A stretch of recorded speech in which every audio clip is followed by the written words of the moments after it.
Hope you guys are having a fantastic day. So, something very interesting happened.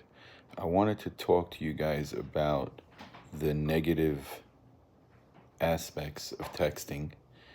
And in the meantime, yesterday, someone called me and asked me for some advice regarding a specific issue. And in the conversation, she mentioned how she wanted me to send her something about what we discussed so that she could text the other person that she was trying to help.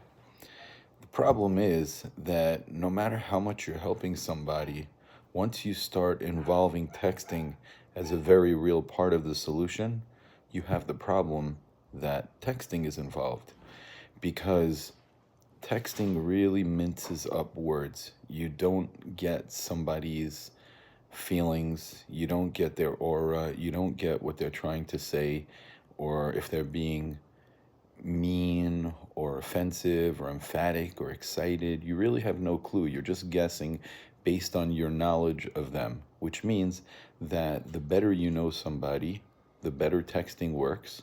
But at the same time, the person can't do something out of the ordinary because you're not ready for it. You're expecting them to be saying the things and the personality that you're used to.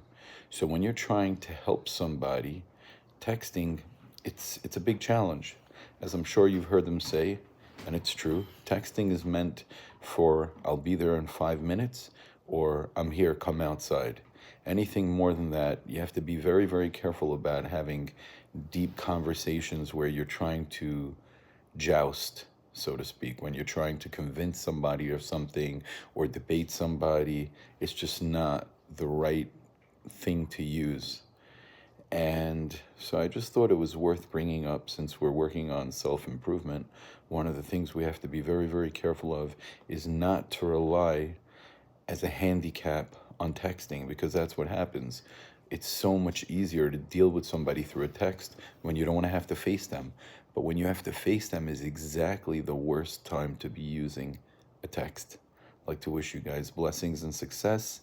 Thank you very much.